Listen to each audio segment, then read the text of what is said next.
My wife's parents insisted on prenup when I had no money. Now that I'm worth more than them, they're demanding I tear it up and threatening grandparents' rights if I refuse. I, 34M, have been married to Sarah, 32F, for 6 years. We have a 4-year-old daughter named Emma. This whole situation started long before our marriage, but it came to a head last month in a way I never expected. Sarah comes from money. Her mother Patricia, 58F, owns 3 successful dental clinics across the city, and her father Robert, 61M, runs a property management company that handles commercial real estate. They live in a gated community and drive luxury cars. My background is different. My dad worked as a mechanic for 30 years before retiring, and my mom was a school secretary. We lived comfortably but nowhere near their level. I met Sarah 7 years ago when she was working as a marketing coordinator at a tech startup. I was doing freelance web development after dropping out of my computer science degree in my final year. The decision to leave university wasn't easy, but I had already started getting clients and saw more potential in building my own business than finishing school. From our first date, Sarah and I clicked. She understood my vision for starting a web development agency. When we moved in together after 8 months, I was still building my client base and working from our apartment. Sarah had a steady salary and covered most of our rent and groceries during those early months. I contributed what I could, but she definitely carried more of the financial load. The problems with her parents started immediately. The first time Sarah brought me to their house for dinner, Patricia spent the entire evening asking about my education and career plans. When I explained that I had left university to focus on my business, she exchanged a look with Robert that I pretended not to notice. Throughout the meal, they kept making comments about the importance of financial stability and having backup plans. Over the next 2 years, their behavior became more obvious. They would make jokes about me being Sarah's dependent. During family gatherings, Patricia would introduce me to other relatives by mentioning that I worked from home while Sarah had a real job. Robert would ask if I was still playing around with websites or if I had considered going back to school. The worst incident happened during Sarah's birthday dinner at an expensive restaurant. Patricia had invited several family friends, including a successful lawyer who was single. She spent the entire evening praising this man's accomplishments and asking Sarah detailed questions about her own career goals. When the lawyer asked what I did, Patricia jumped in before I could answer and said I was trying to figure things out. Sarah grabbed my hand under the table, but I could see she was embarrassed. Despite their treatment, Sarah always supported my business. She would stay up late helping me organize client files and celebrated every new contract I landed. When I proposed after 3 years together, she said yes immediately. We started planning a small wedding for the following spring. 2 months before the wedding, Patricia and Robert asked to meet with me privately. They came to our apartment on a Saturday morning while Sarah was at her yoga class. Patricia sat on our couch and pulled out a folder of legal documents. She explained that they wanted me to sign a prenuptial agreement. The terms were straightforward. If Sarah and I divorced, we would each keep whatever assets we brought into the marriage and whatever we earned during the marriage. There would be no alimony or shared property. Additionally, if we divorced, I would need to repay Sarah and her family for any financial support they provided while I was building my business. Robert added that this was just a precaution to protect everyone involved. He said they had nothing against me personally, but they wanted to make sure their daughter would be secure no matter what happened. Patricia mentioned that the prenup also protected my future assets from Sarah, though she said this with a tone that suggested she didn't expect me to have significant assets to protect. I asked if Sarah knew about this meeting. They said they would discuss it with her later, but they wanted to gauge my reaction first. I told them I would need time to think about it and speak with Sarah. That evening, I showed Sarah the prenup documents. She read through them twice before putting them down on the kitchen table. She said her parents had mentioned wanting some kind of agreement but hadn't given her the details. We talked for hours about what this meant and whether it was worth fighting. Sarah pointed out that the prenup was actually fair in its language, even if the timing and approach were insulting. She said if I built a successful business, the agreement would protect that too. We both knew her parents were hoping I would never have anything worth protecting, but the legal language didn't reflect their assumptions. After a week of discussions, we decided to sign it. Sarah wanted to avoid a huge family fight right before our wedding. I agreed because I was confident in my business prospects and didn't want to give her parents more ammunition to use against me. The prenup signing happened at Patricia and Robert's lawyer's office. They were both there, along with Sarah and me. The lawyer explained each section, and we all signed the documents. Patricia seemed satisfied in a way that bothered me, but I focused on the fact that Sarah and I were getting married in 6 weeks. Our wedding was small but perfect. Patricia and Robert paid for the reception, which they reminded us about several times during the planning process. They invited twice as many people as Sarah and I did, mostly their business associates and country club friends. During his speech, Robert mentioned how proud he was of Sarah for finding someone who made her happy, but he also talked extensively about the importance of practical decision-making in marriage. After the wedding, my business started growing faster. I landed a contract with a regional restaurant chain to redesign their websites and online ordering systems. This led to referrals to other restaurants and eventually to hotels and retail stores. Sarah got a promotion at her company and started earning more as well. Patricia and Robert's attitude toward me didn't improve with my business success. They still made comments about my lack of formal education and questioned whether my income was sustainable. When Sarah and I bought our first house 3 years ago, Patricia asked if we were sure we could afford the mortgage payments. When Emma was born 2 years later, Robert suggested that I might need to get a regular job to support a family. Last year, my business exploded. The restaurant chain I had been working with decided to expand nationally and hired my agency to handle all their digital marketing and web development. This single contract tripled my annual revenue. I hired 4 employees and moved into a proper office space. I also started getting contracts from other national chains who had seen my work. By the end of last year, my business was worth more than Patricia's dental clinics and Robert's property management company combined. Sarah and I bought a larger house in a better neighborhood. We started contributing more to Emma's college fund and began planning for a second child. 3 weeks ago, Patricia and Robert came over for Sunday dinner. After Emma went to bed, they asked Sarah and me to sit down because they wanted to discuss something important. Patricia started by saying they had been thinking about our prenuptial agreement. She explained that it had been necessary when we were younger and less established, but now that we had Emma and had been married for several years, it might be time to dissolve it.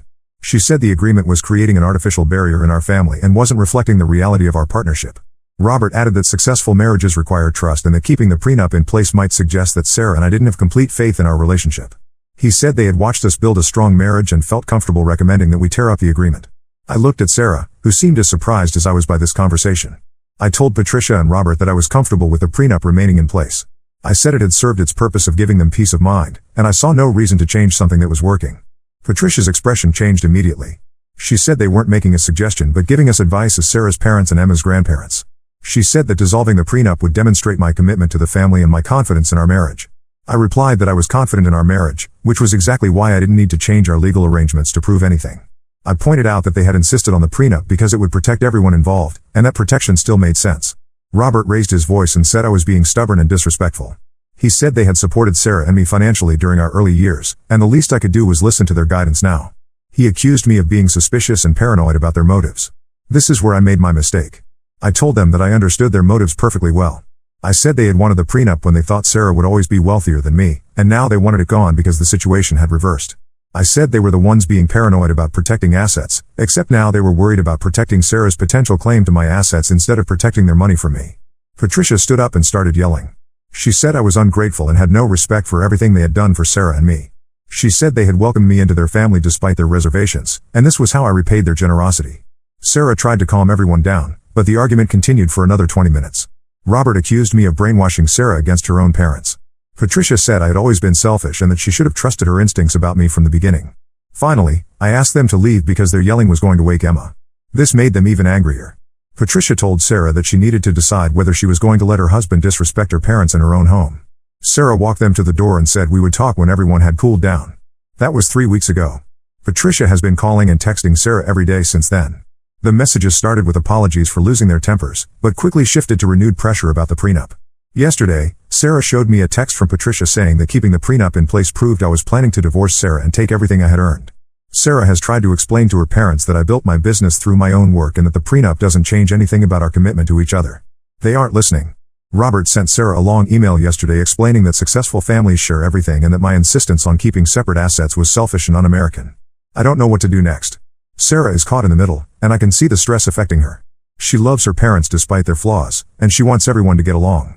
But I'm not willing to dissolve the prenup just to satisfy people who have never respected me and are now upset that their financial power play backfired. Am I wrong for refusing to tear up a legal agreement that they insisted on? Should I be more flexible since they're Sarah's parents and Emma's grandparents? Update 1: The situation with Patricia and Robert has gotten much worse. I need to update everyone on what has happened since my original post. After I posted 3 weeks ago, Sarah tried to have several calm conversations with her parents. She called Patricia the day after I posted and explained that the prenup issue was causing unnecessary stress for everyone.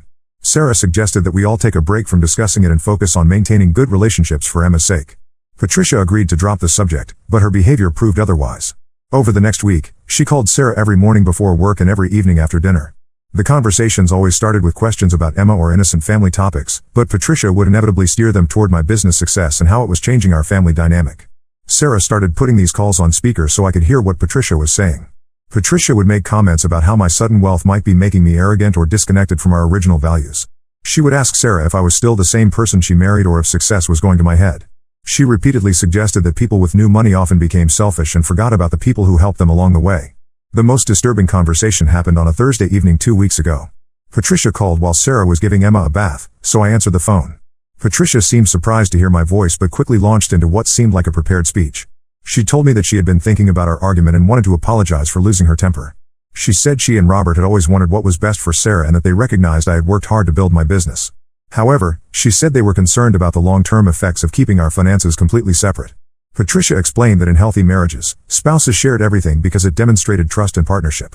She said the prenup might have made sense when we were young and uncertain about our futures, but now it was creating artificial boundaries that could damage our relationship over time.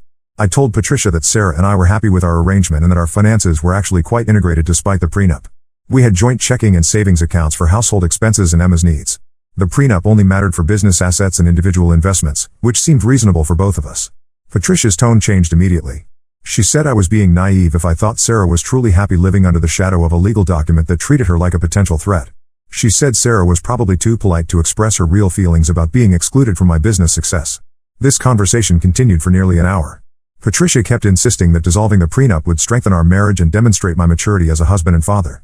When I continued to decline, she said she was disappointed in my selfishness and that Robert had been right about my character from the beginning. The next day, Sarah received a text from Patricia asking her to lunch without me. Sarah agreed, thinking this might be an opportunity for her mother to move past the prenup issue. The lunch lasted 3 hours, and Sarah came home visibly shaken. Patricia had spent the entire lunch trying to convince Sarah that I was taking advantage of her financially and emotionally.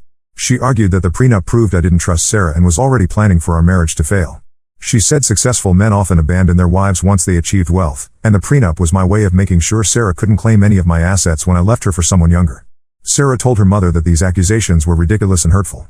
She explained that we had both agreed to sign the prenup and that it protected both of us equally. She also pointed out that I had been nothing but supportive of her own career and that we made all major decisions together. Patricia responded by saying that Sarah was being manipulated and couldn't see the situation clearly because she was too close to it. She said that as Sarah's mother, she had an obligation to protect her daughter from making mistakes that could ruin her future. She urged Sarah to consult with a divorce attorney, not to file for divorce, but to understand her legal position and options. When Sarah refused and said she wanted to end this conversation, Patricia became upset. She said Sarah was choosing a man who didn't respect her family over the parents who had always put her first. She accused Sarah of being ungrateful for everything they had provided and said she was worried about what kind of example we were setting for Emma. That evening, Sarah and I had our first real argument about this situation. She was exhausted from dealing with her parents' pressure and frustrated that I wasn't willing to compromise. She asked if signing a document to dissolve the prenup would really be such a terrible thing if it meant peace with her family. I explained that this wasn't about the prenup anymore. Patricia and Robert were trying to control our marriage and had shown that they would create drama whenever they didn't get their way. Giving in to their demands would only encourage more manipulation in the future. Sarah understood my point but said she was tired of being caught in the middle. The situation escalated last weekend when Patricia and Robert showed up at our house unannounced on Saturday morning. Emma was playing in the backyard, and Sarah was doing laundry. I was working in my home office when I heard the doorbell. I opened the door to find both of them standing there with serious expressions. Robert was holding a manila envelope, and Patricia was carrying a gift bag for Emma. They walked past me into our living room without being invited in. Patricia called for Sarah, who came downstairs looking confused and annoyed. Patricia explained that they needed to have a family meeting to resolve this ongoing tension. She said the prenup issue was affecting everyone's relationships and needed to be settled immediately. Robert opened the manila envelope and pulled out several documents. He explained that they had consulted with their attorney about the best way to dissolve our prenuptial agreement. He said the process was simple and could be completed within a week if we all cooperated. Sarah asked why they had taken this step without discussing it with us first. Patricia replied that they were tired of going in circles and wanted to present us with a concrete solution. She said they had already paid their attorney's fees and just needed our signatures to move forward. I told them that we weren't interested in dissolving the prenup and that showing up with legal documents was inappropriate and disrespectful. Robert responded that I was being stubborn and that my refusal to cooperate was damaging Sarah's relationship with her family. The argument that followed was the worst we had ever had. Patricia accused me of being controlling and paranoid. Robert said I was trying to isolate Sarah from her family and that successful marriages required compromise and flexibility. They both insisted that the prenup was a symbol of distrust and that keeping it in place proved I didn't love Sarah enough to be vulnerable with her. Sarah defended me and our marriage, but she also expressed frustration with the ongoing conflict.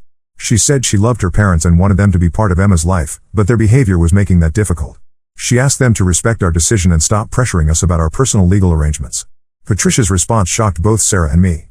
She said that if Sarah wasn't willing to protect herself and Emma from my financial manipulation, then she and Robert would have to consider more serious measures. When Sarah asked what that meant, Patricia said they might need to consult with a family attorney about Emma's best interests. The implication was clear. They were threatening to pursue grandparents' rights or some other legal action involving Emma if we didn't comply with their demands about the prenup. Sarah told them to leave immediately and said she would not tolerate threats involving our daughter. Since that confrontation, Patricia has been calling Sarah multiple times per day and sending long text messages that alternate between apologies and renewed pressure. Robert sent Sarah an email yesterday saying they were disappointed in her choices and worried about Emma growing up in a household with such poor communication and trust issues. Sarah has stopped answering their calls, but the constant messages are stressing her out. She's been having trouble sleeping and has been short-tempered with both Emma and me. I can see that this situation is taking a real toll on her, but I don't know how to make it better without giving in to her parents' unreasonable demands. The most frustrating part is that Patricia and Robert are framing this as being about our marriage and Emma's welfare, when it's clearly about their loss of control and financial influence. They never cared about the prenup when they thought it protected their money. Now that the tables have turned, they want to change the rules. I'm starting to think that there might not be a peaceful resolution to this conflict. Patricia and Robert have shown that they're willing to use manipulation, emotional blackmail, and even threats involving Emma to get their way. I'm not sure how much more of this Sarah can handle, and I'm worried about what they might do next. Update 2: I wish I could say things have gotten better, but Patricia and Robert have escalated their behavior in ways I didn't expect. The situation has become more serious, and I'm genuinely concerned about the impact on Sarah and Emma. After my last update, Sarah decided to try one more approach with her parents. She wrote them a long email explaining that their behavior was hurting our family and that she needed them to stop pressuring us about the prenup. She said she loved them and wanted them to be part of Emma's life, but they had to respect our decisions as adults and parents. Sarah's email was thoughtful and calm. She acknowledged that they had provided financial support during our early years and said we were grateful for their help. However, she explained that their current behavior was creating stress that was affecting her health and her relationship with Emma. She asked them to take a step back and give everyone some space to cool down. Patricia's response arrived 2 days later. It was a 10-page document that she had apparently worked on with Robert. The email started with expressions of love and concern for Sarah and Emma, but quickly turned into a detailed attack on my character and our marriage. Patricia claimed that she had been researching the psychological effects of prenuptial agreements on marriages. She included links to articles about how separate finances could create emotional distance between spouses and undermine trust. She argued that my insistence on keeping the prenup was evidence of commitment issues and potential narcissistic tendencies. The email also included a timeline of what Patricia called red flags in my behavior over the years. She listed instances where I had made decisions without consulting her and Robert, times when I had seemed distant at family gatherings, and occasions when I had prioritized work over family events. She interpreted all of these normal behaviors as signs that I was manipulative and controlling. The most disturbing part of Patricia's email was a section about Emma's future. She wrote that children from homes with financial secrecy and marital distrust often struggled with their own relationships as adults. She said she was worried that Emma was already showing signs of anxiety and behavioral problems because of the tension in our household. This claim about Emma was completely false. Our daughter is a happy, well-adjusted 4-year-old who loves school and has good friendships. Her teachers have never expressed any concerns about her behavior or emotional state. Patricia was either imagining problems that didn't exist or deliberately lying to support her argument. Sarah was devastated by this email. She had hoped that reaching out to her parents would open a door to better communication, but instead they had responded with a vicious personal attack on her husband and false claims about her child. She spent an entire evening crying after reading Patricia's message. I convinced Sarah to take a break from all communication with her parents. We blocked their phone numbers and email addresses temporarily, just to give ourselves some peace while we figured out our next steps. For about 2 weeks, things were much calmer in our house. Sarah started sleeping better, and we were able to focus on our normal routines with Emma. The peace ended when Patricia and Robert enlisted Sarah's Aunt Linda, 52F, to intervene on their behalf. Linda is Patricia's older sister and has always been close to Sarah. She called Sarah at work and said she was concerned about the family conflict and wanted to help mediate a solution. Sarah agreed to meet Linda for coffee, thinking that a neutral family member might be able to help resolve the situation. Linda seemed understanding at first and acknowledged that Patricia and Robert had handled things poorly. She said they were worried about Sarah and had probably let their concern override their judgment. However, Linda's true purpose became clear when she started asking detailed questions about our finances and the specific terms of our prenup. She wanted to know how much my business was worth, whether Sarah had any legal claim to my assets, and what would happen to Emma if Sarah and I divorced. Sarah realized that Linda wasn't there to mediate but to gather information for Patricia and Robert. When Sarah refused to discuss our private financial arrangements, Linda became pushy and said that family members should be transparent with each other about important matters.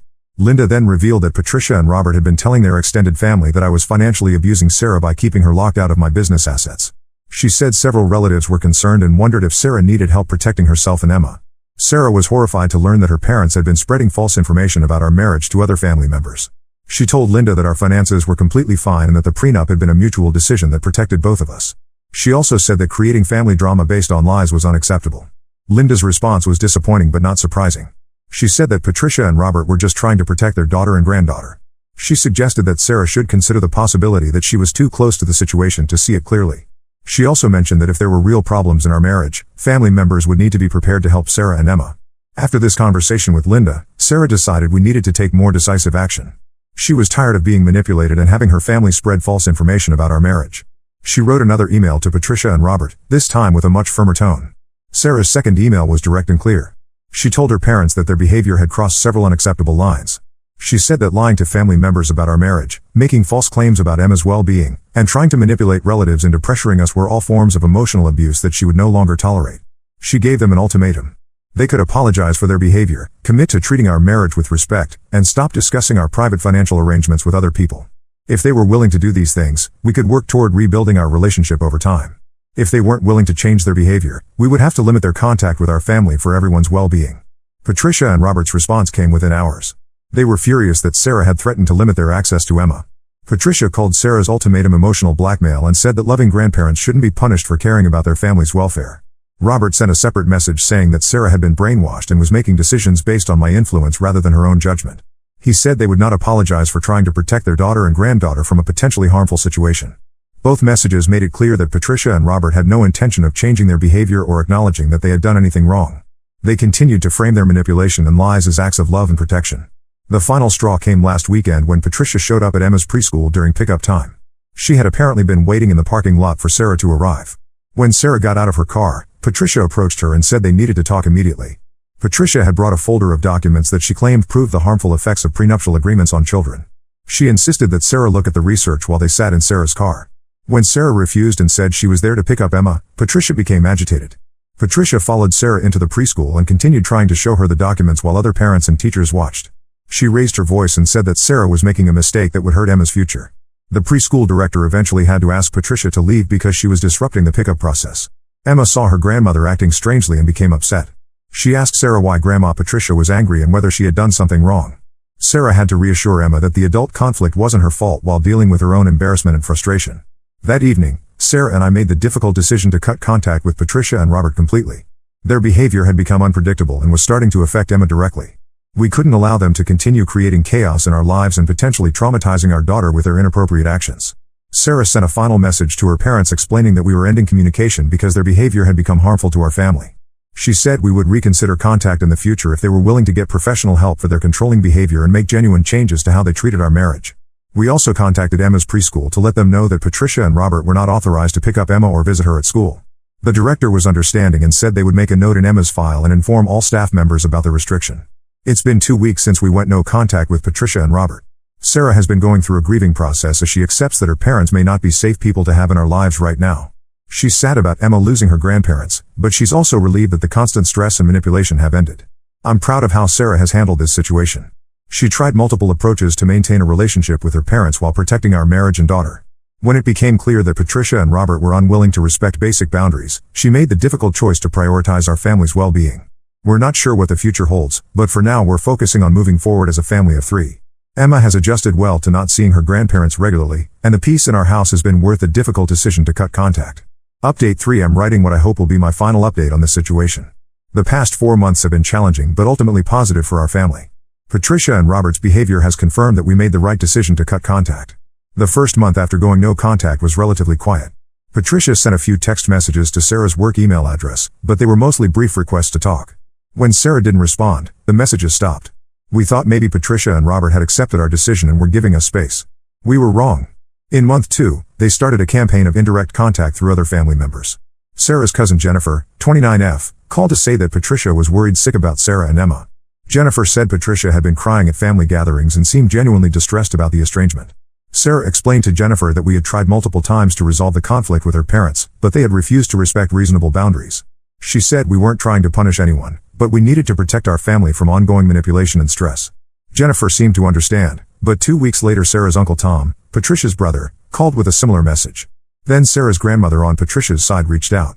It became clear that Patricia and Robert were systematically contacting relatives to pressure us into resuming contact. The most manipulative attempt came when Patricia sent Emma a birthday card 2 weeks before Emma's 5th birthday. The card contained a long handwritten note about how much Patricia missed Emma and wanted to be part of her life. Patricia included photos of herself and Robert with Emma from happier times and wrote about all the fun activities they used to do together.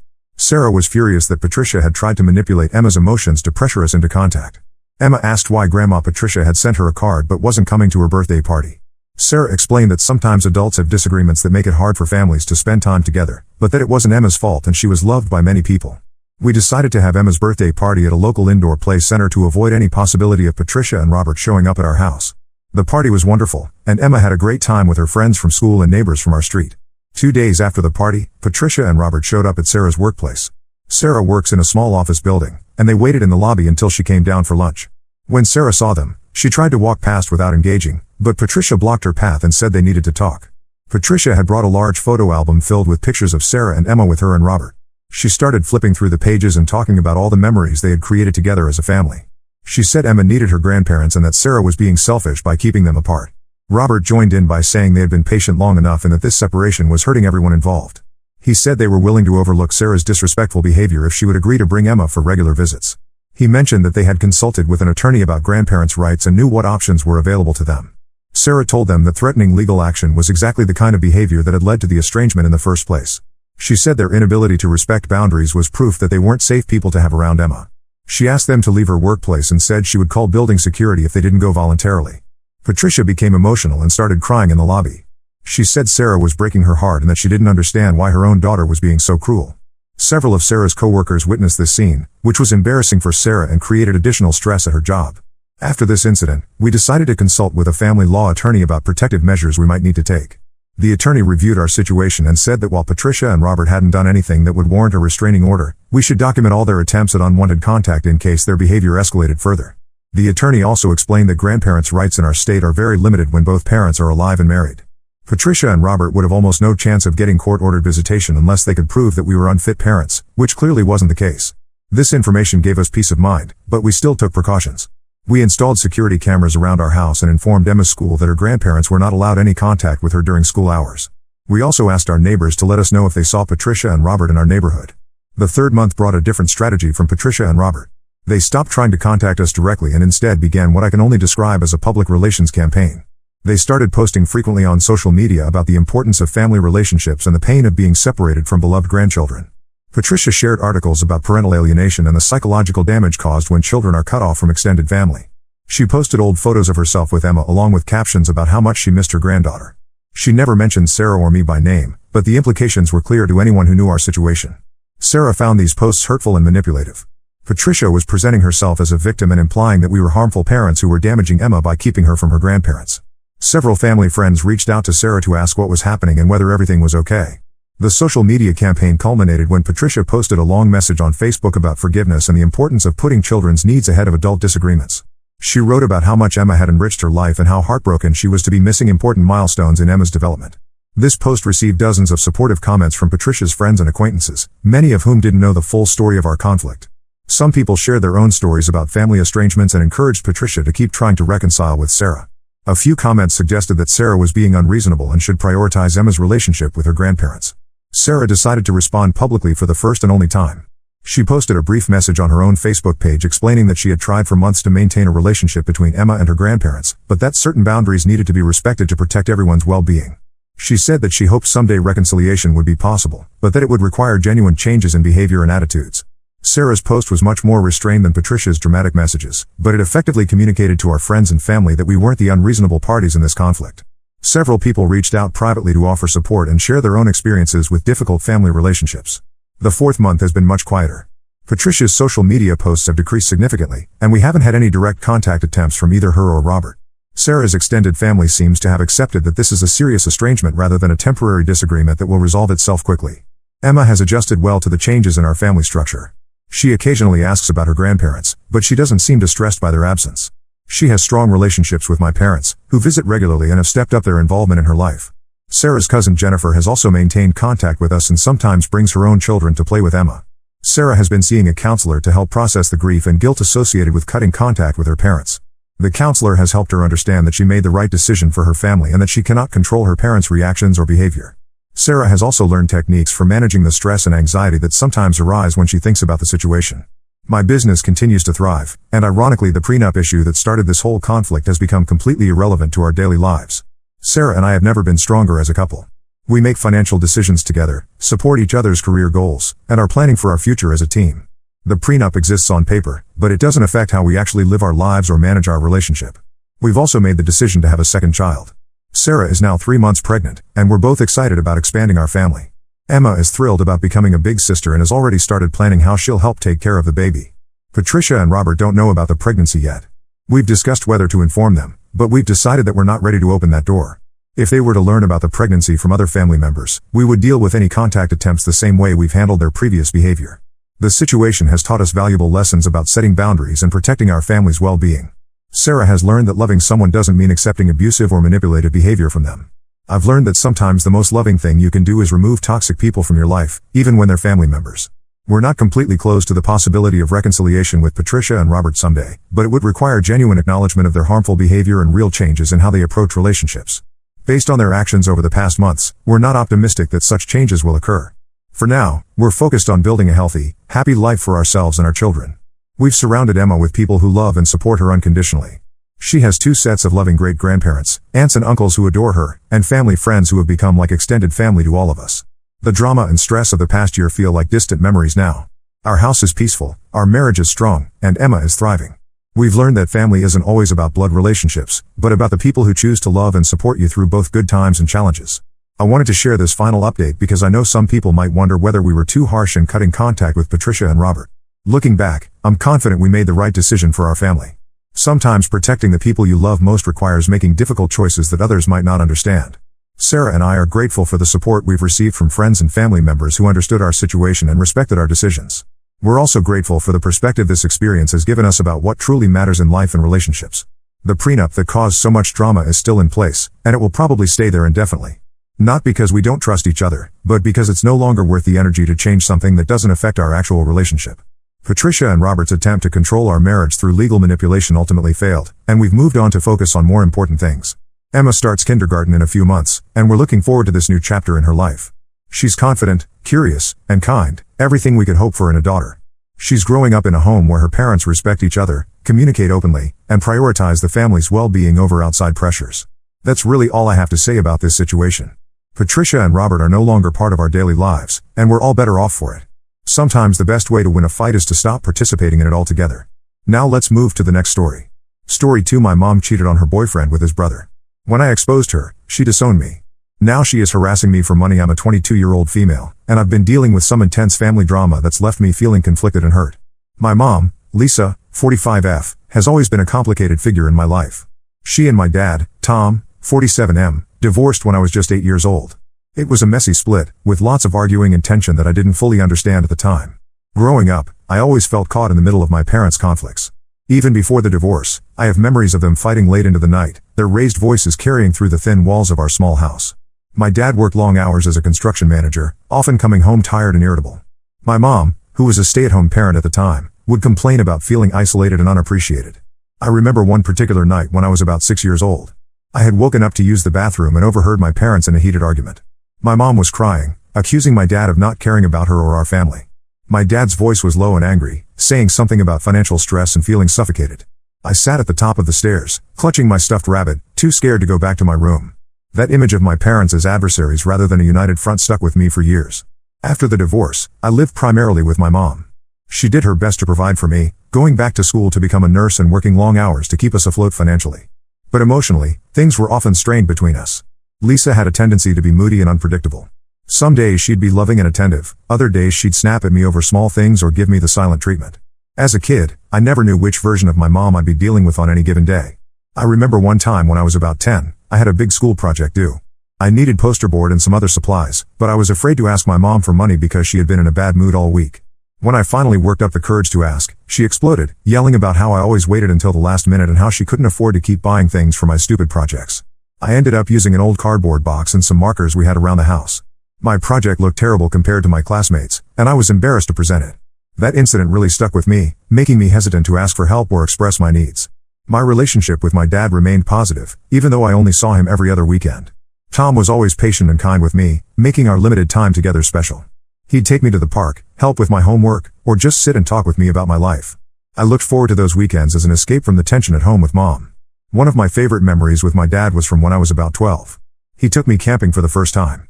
We spent the whole weekend hiking, fishing, and sitting around the campfire. It was during that trip that I really opened up to him about how hard things were at home with Mom. He listened without judgment, offering comfort and advice. That weekend was a turning point in our relationship, cementing my dad as a source of stability in my often chaotic life. As I got older, the issues with my mom intensified. When I was around 14, Lisa started dating again. She went through a string of boyfriends, some of whom made me uncomfortable. There was one guy, Steve, who would make inappropriate comments about my appearance or try to walk in on me changing. When I told my mom about it, she accused me of being dramatic and trying to sabotage her happiness. That incident created a huge rift between us. I remember feeling so betrayed and alone during that time.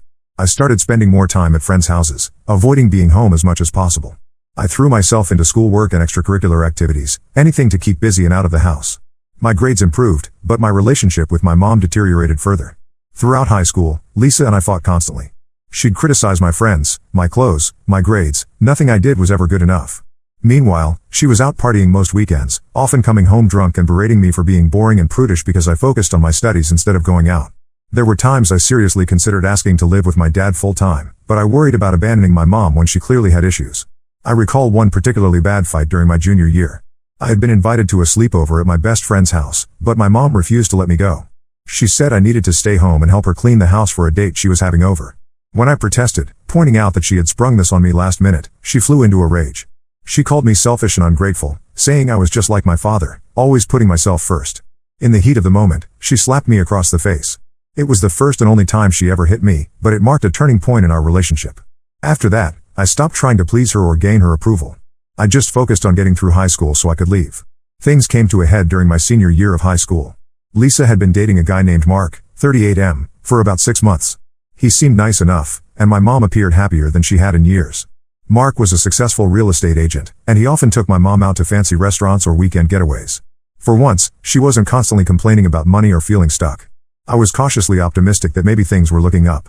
But then I discovered something that would blow up our entire family. One day after school, I came home early because I wasn't feeling well. As I walked in the front door, I heard noises coming from my mom's bedroom. Thinking she might be homesick too, I went to check on her. What I saw when I opened the door horrified me. My mom was in bed with Mark's brother, Paul, 35M. I was frozen in shock. Lisa jumped up, wrapping herself in a sheet and screaming at me to get out. I ran to my room and locked the door, my mind reeling. I couldn't believe my mom would cheat on Mark, especially with his own brother. It made me sick. For the next few days, there was intense tension in our house. My mom alternated between ignoring me completely and snapping at me angrily. I didn't know what to do. Should I tell Mark? Should I pretend I hadn't seen anything? The weight of the secret was crushing me. I remember lying awake at night, replaying the scene in my mind and feeling sick to my stomach. I thought about all the times my mom had accused my dad of cheating during their marriage, which, as far as I knew, he never had. The hypocrisy was staggering. I also couldn't help but think about Mark, who had always been kind to me and seemed to genuinely care for my mom. The thought of him being betrayed like this made me angry on his behalf. Finally, about a week after the incident, I broke down and called my dad. I told him everything, sobbing as I recounted what I'd seen. Tom was furious on my behalf. He said I shouldn't have to carry this burden and that Mark deserved to know the truth. With my dad's encouragement, I decided to tell Mark what had happened. The fallout was explosive. I called Mark and asked to meet him in person. When I told him what I'd witnessed, he was devastated. He confronted my mom, who initially tried to deny everything. But when Mark said he was going to ask Paul directly, Lisa finally admitted to the affair. Mark broke up with her on the spot. My mom was livid. She screamed at me, calling me a traitor and saying I'd ruined her life. She told me to get out and never come back. Through my tears, I packed a bag and went to stay with my dad. Lisa texted me later that night saying I was dead to her and she never wanted to see me again. For the next few months, I lived with my dad full time. He was incredibly supportive, helping me work through my hurt and anger in the aftermath of everything. I finished out my senior year and was accepted to a college about 2 hours away. As difficult as things had been, I was looking forward to a fresh start. The day I left for college, my mom showed up at my dad's house unexpectedly. She begged me not to go, saying she was sorry and that she needed me. But after everything that had happened, I couldn't bring myself to forgive her so easily. I told her I needed space and left for school with a heavy heart. That was 4 years ago. In that time, I've had minimal contact with my mom. She's reached out periodically, usually when she's going through a rough patch and wants support. But I've maintained firm boundaries, not letting myself get sucked back into her drama. College has been a time of healing and growth for me. I've made wonderful friends, excelled in my studies, and even started seeing a therapist to work through some of my family issues. I've also grown closer to my dad, who has become a rock of support in my life. Recently though, things have shifted. My mom has been persistently trying to reconnect, saying she's changed and wants to make amends. She's been sending long emails and leaving tearful voicemails. Part of me wants to believe her, to have my mom back in my life. But I'm scared of getting hurt again. I don't know if I can ever fully trust her after everything that's happened. So that's where things stand now. I'm torn between protecting myself and potentially giving my mom another chance. Am I wrong for being hesitant to let her back in? Should I try to forgive and move forward? Or maintain the distance I've established? I could really use some outside perspective on this complicated situation. Update 1. It's been about a month since my original post, and a lot has happened. I want to thank everyone who took the time to offer advice and share their own experiences. Your insights really helped me gain some clarity on the situation with my mom. After much consideration, I decided to meet up with my mom in person. We agreed to have lunch at a neutral location, a small cafe in my college town. I was incredibly nervous leading up to it, unsure of what to expect. The days leading up to our meeting were filled with anxiety. I found myself constantly replaying memories from my childhood, both good and bad. I remembered the rare good times, like when my mom took a day off work to nurse me through a bad case of the flu, or when she stayed up all night helping me finish a school project I had procrastinated on. But I also couldn't forget the countless disappointments and hurtful moments that had characterized so much of our relationship. The night before our meetup, I barely slept. I tossed and turned, imagining all the possible ways the conversation could go. Part of me was hopeful that this could be a turning point, a chance to rebuild our relationship on healthier terms. But another part of me was terrified of being hurt again, of letting my guard down only to have my mom revert to her old patterns of behavior. When I saw my mom, Lisa, I was struck by how much older she looked. The past 4 years had clearly taken a toll on her. Her hair, which she had always meticulously dyed and styled, was showing streaks of gray. There were new lines around her eyes and mouth, and she seemed to have lost weight. She broke down crying almost immediately, telling me how sorry she was for everything and how much she had missed me. It was uncomfortable and emotionally draining, to say the least. We talked for nearly 3 hours. Lisa told me she had been in therapy for the past year, working on her issues with relationships and impulsivity. She said she realized how toxic her behavior had been and how unfairly she had treated me growing up. She also revealed that she had been diagnosed with bipolar disorder, which explained some of her erratic moods and poor decision-making. As she spoke, I found myself remembering specific incidents from my childhood that suddenly made more sense in light of this diagnosis. The times when she would stay up for days, manically cleaning the house or starting new projects.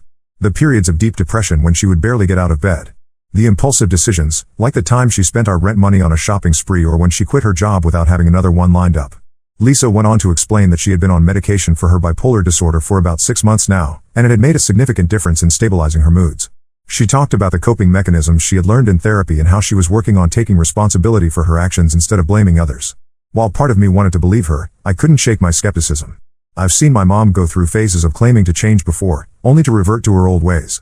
I told her honestly that while I appreciated her apology, I wasn't ready to jump back into a close relationship. I suggested we take things very slowly, maybe starting with occasional phone calls or meetups.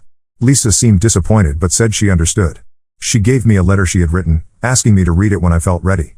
I haven't opened it yet, I'm still processing everything from our meeting. After lunch, I called my dad to fill him in. Tom was supportive of my decision to meet Lisa but cautioned me to be careful. He reminded me that I don't owe my mom anything and that it's okay to prioritize my own well-being. My dad shared that he had suspected Lisa might have had bipolar disorder during their marriage, but she had always refused to seek help. He expressed hope that she was genuinely getting treatment now, but also warned me not to get my hopes up too high. In the weeks since our meetup, Lisa has respected my boundaries for the most part. She texts occasionally but doesn't push when I take a while to respond. It's a delicate balance. I'm trying to be open to the possibility of reconciliation while also protecting myself emotionally.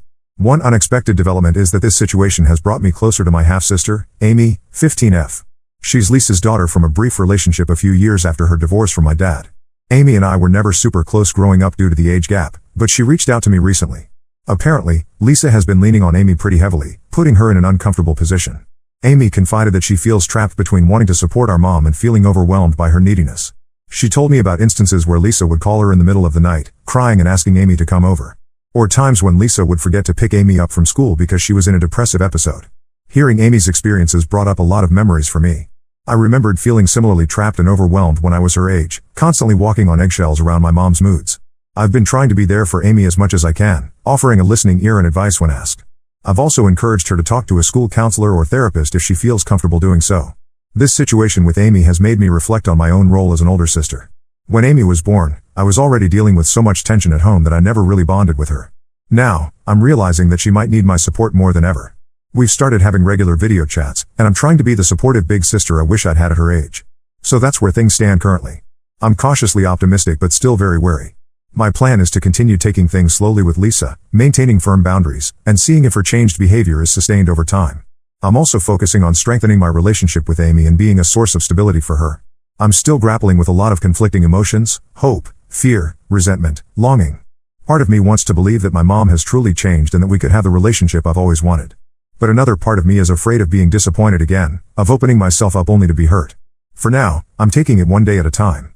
I'm continuing with my own therapy, which has been incredibly helpful in processing all of this. I'm also leaning on my support system, my dad, my friends, and now Amy. I'll update again if there are any major developments. Thanks again to everyone who has offered support and advice through this complicated situation. Your words have meant more than you know. Update 2. It's been about 3 months since my last update, and unfortunately, things have taken a turn for the worse. I wanted to share what's been going on and get some advice on how to proceed. For a while, things were going relatively smoothly with my mom, Lisa. We were having semi-regular phone calls and had even met up for coffee a couple of times. She seemed to be respecting my boundaries and working on herself. I started to feel cautiously optimistic about rebuilding our relationship. During this time, Lisa shared more about her bipolar disorder diagnosis and treatment. She talked about the medication she was on and how it was helping stabilize her moods. She also told me about the cognitive behavioral therapy techniques she was learning to manage her emotions better. I was impressed by her apparent commitment to her mental health and felt hopeful that this time might be different. However, about a month ago, Lisa lost her job. She had been working as a nurse at a local hospital but was fired for repeated tardiness and unprofessional behavior.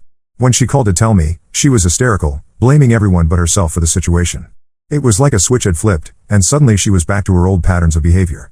As Lisa recounted the events leading to her firing, I started to see cracks in the story she had been telling me about her recovery. She admitted that she had stopped taking her medication regularly because she didn't like how it made her feel. She had also stopped attending therapy sessions, claiming she didn't have time due to her work schedule. Since then, Lisa has been constantly calling and texting me, often late at night or early in the morning.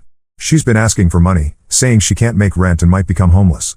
When I've gently suggested she look into unemployment benefits or job training programs, she gets angry and accuses me of not caring about her. The situation came to a head last week when Lisa showed up unannounced at my apartment. I was shocked to see her. She lives over 2 hours away and I had never given her my address. Apparently, she had guilted my sister Amy into telling her where I lived. Lisa was clearly drunk when she arrived. She started screaming at me in the hallway, saying I was a terrible daughter for abandoning her in her time of need. My neighbors came out to see what the commotion was about, and I was mortified. I finally managed to calm Lisa down enough to get her inside, where she promptly passed out on my couch. The next morning, Lisa acted like nothing had happened. She tried to make small talk over coffee as if she hadn't just shown up drunk and caused a scene. When I tried to address the incident, she brushed it off and changed the subject. She ended up staying for 3 days, during which time she ransacked my apartment looking for money or valuables while I was at work. I finally reached my breaking point and told Lisa she needed to leave. She threw another tantrum, calling me selfish and ungrateful. As she was storming out, she knocked over a shelf, breaking several framed photos and keepsakes. I was left feeling drained, angry, and incredibly disappointed. Since then, I've blocked Lisa's number and on all social media. I feel guilty, but I just can't deal with the chaos she brings into my life. I'm worried about my sister Amy, who is still living with Lisa full-time. I've told Amy she can always come stay with me if things get bad at home. I also found out that Lisa has been bad-mouthing me to our extended family, telling them I've abandoned her in her time of need. Some relatives have been reaching out, pressuring me to help my mom. It's frustrating because they don't know the full story.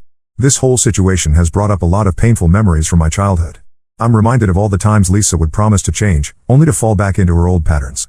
I'm feeling a mix of anger, disappointment, and grief, mourning the mother I wish I had and the relationship we'll probably never have. I've been talking to my therapist about all of this, trying to process my feelings and figure out how to move forward. She's been helping me work on setting and maintaining healthy boundaries, which has been challenging but necessary. At this point, I feel like I've reached the end of my rope. I want to maintain no contact with Lisa, but I'm worried about the potential fallout with other family members. I'm also concerned about Amy's well-being. Any advice on how to handle this situation would be greatly appreciated. Update 3. It's been about 6 months since my last update, and I wanted to share some significant developments in my family situation.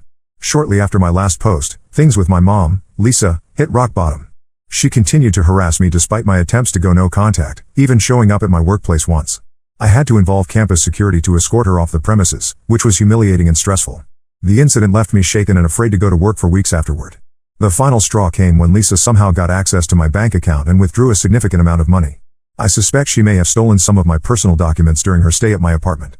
I immediately froze my accounts and filed a police report, but it was devastating to have to take legal action against my own mother. In the midst of this chaos, my sister Amy reached out to me in desperation. Lisa's behavior had become increasingly erratic and potentially dangerous. Amy confided that Lisa had been drinking heavily and bringing strange men home. She didn't feel safe in the house anymore. Amy described nights where she would barricade herself in her room, terrified of the shouting and crashing sounds coming from downstairs.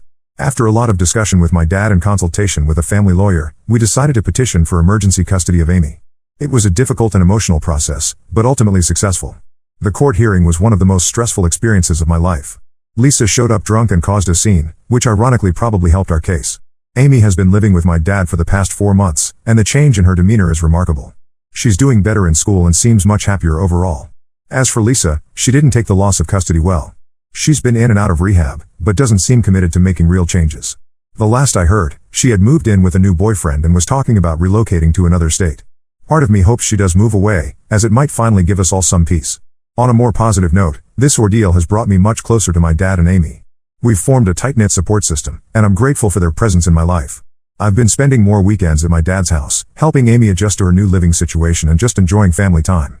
It's bittersweet. I'm happy we're all closer now, but sad about the circumstances that brought us together. I've maintained my no-contact stance with Lisa, which hasn't been easy but feels necessary for my mental health. Some family members still don't understand and continue to pressure me to reconcile, but I'm standing firm in my decision. I've had to distance myself from a few particularly pushy relatives, which has been painful but ultimately for the best. Looking back on everything that's happened over the past year, I feel a mix of sadness, anger, and relief. While I mourn the relationship I wish I could have had with my mom, I'm also proud of myself for setting boundaries and prioritizing my well-being. It's been a long, difficult journey, but I finally feel like I'm on a path towards healing and stability. Moving forward, my focus is on healing, supporting Amy through this transition, and building positive relationships with the family members who respect my choices. It's not the outcome I would have chosen, but I'm hopeful for a brighter, more stable future.